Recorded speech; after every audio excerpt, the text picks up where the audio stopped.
What's up guys, and welcome back to the Bonsai-En YouTube channel.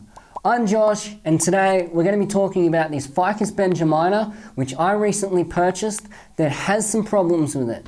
So we're going to go through what those problems are, how they can be rectified, and why I purchased a bonsai that has issues. So stick around.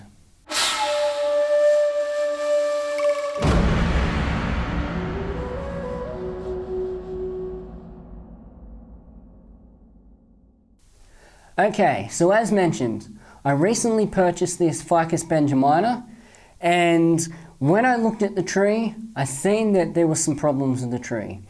And it's very rarely that you're going to go and look at a bonsai and not see problems on the tree. If you ever do go to look at a bonsai and there isn't a single problem on the tree, you're going to be paying a lot of money for that tree. So, what were the issues that I found with this tree? And why did I purchase it?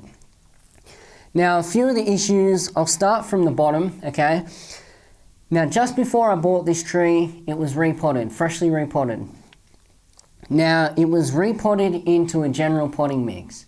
And if you've been following me for a while, you'll know that I never repot a tree like this into a bonsai container in regular garden mix.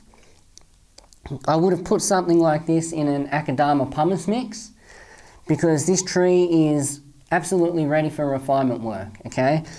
It doesn't need any more development, so the first thing I would have done was put a different mix in here.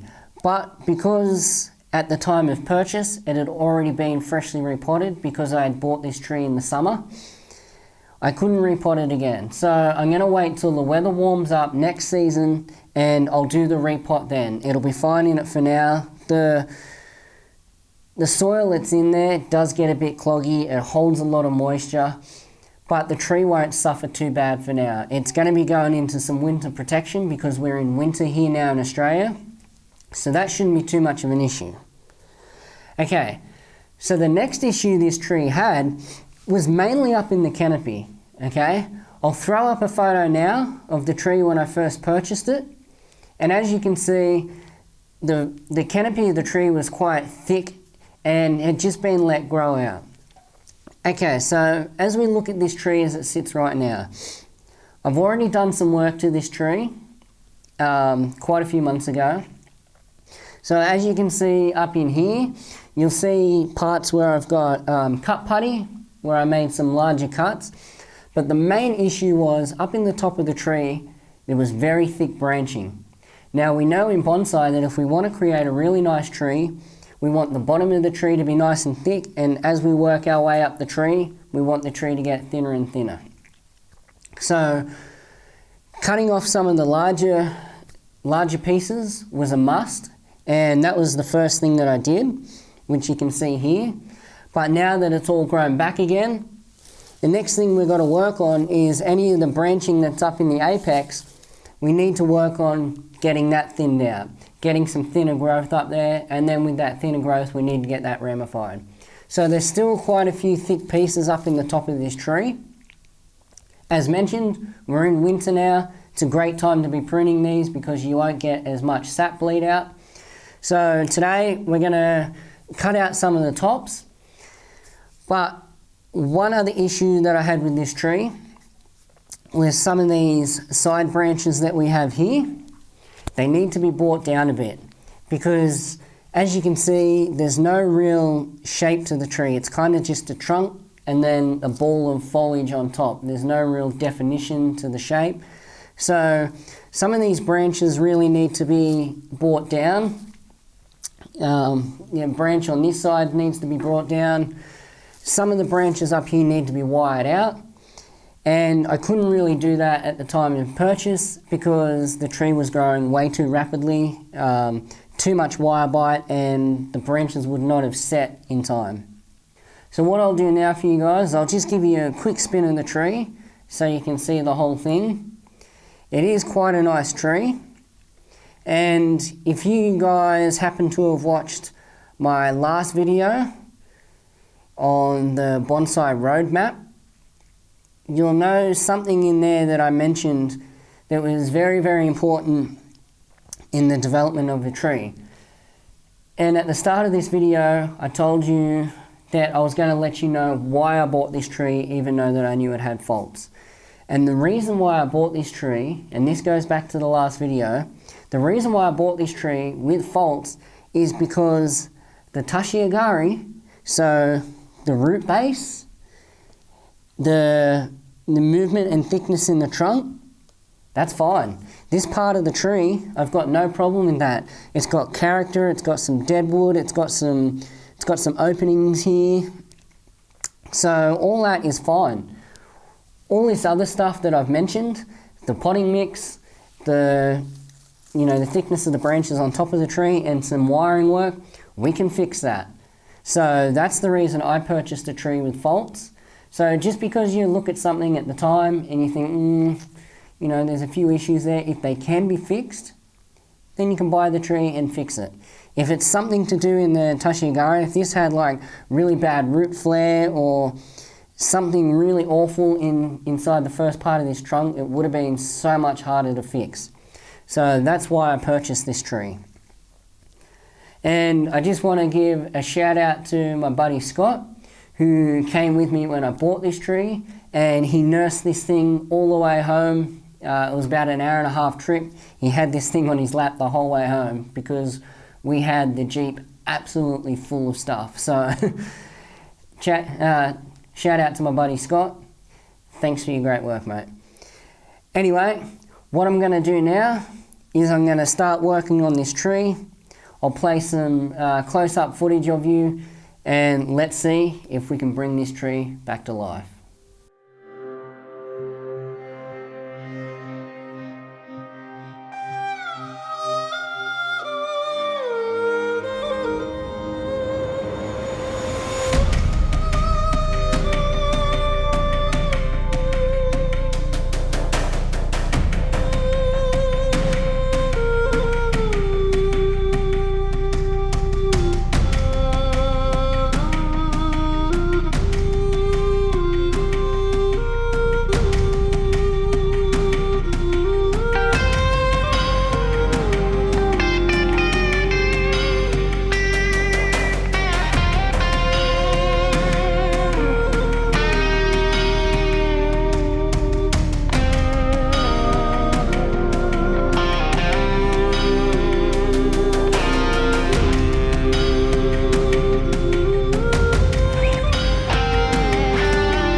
we're back. As you can see, we've trimmed up the tree. We've taken out some of those thicker branches at the top and replaced them with thinner ones with a bit of wire. All these thicker branches at the front, I had to use guy wire to pull them down because they are a bit thicker of a branch and it's going to take a little bit longer for them to set. If I put too much wire on them, chances are the tree's going to grow quicker than the branch actually sets, so we're going to get a fair amount of wire bite. So by just using these guy wires, we can just bring those few big branches down to where we need them, and hopefully they can set in that position for me. As you've seen up the top, we took quite a big cut off the top, which has helped with our taper now up into our apex. And we've brought this little branch back into that section over the top of the cut. And then basically we just went round most of the tree, trimmed off all the elongated sections. As you've seen, we cleaned all the weeds out from around the root system. And we've started to get what's going to be the intended shape for the tree. So obviously we want to have the main apex in the middle being the highest, and then we have these ones on the sides kind of offset. This branch over this side, on this side of the tree, it does look fairly horizontal when you're looking at it on the camera, but when you're looking at it in person, it has got a little bit of lift to it, but it's got a lot of back and forth motion to it, which is why it looks a little bit horizontal there. We've used the branch here to create some backfill, but basically the next working for this tree now is going to be, once the weather warms up, getting it into a better mix that's more suitable for this tree and that's more suitable for this pot, because like I've said once before as well, the more shallow the pot is, the more water it actually holds. So the deeper the pot, the quicker it's going to drain, the lower the pot. So you really don't want this organic, garden mix in there. So if we can get the tree out of that and get it into a better inorganic mix and just see how it goes. I'll give you a quick spin of the tree here. As you can see, we've worked branches the whole way around, so it's a 3D design, it's not just two-dimensional.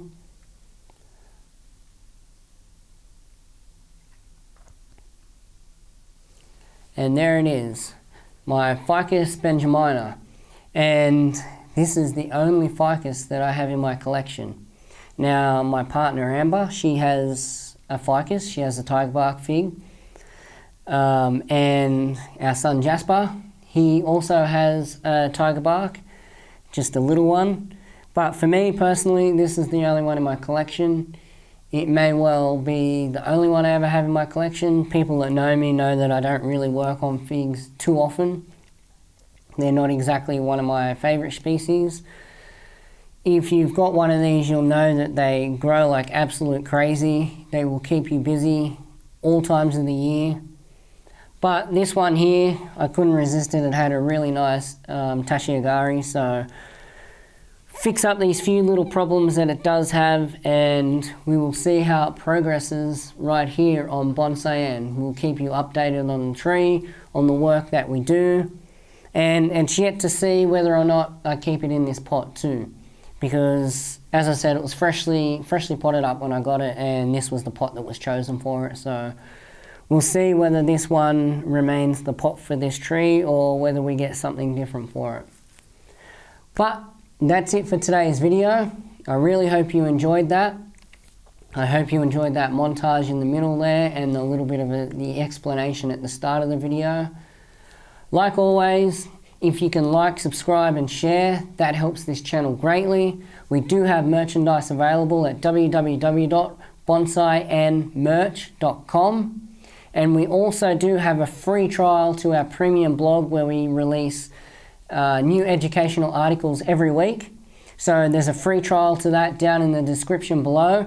Go and check it out. Check out some of those awesome articles that are already up there. You've got 7 days to get through it. And if you like what you see after 7 days, you can stick around. If not, you can cancel your trial.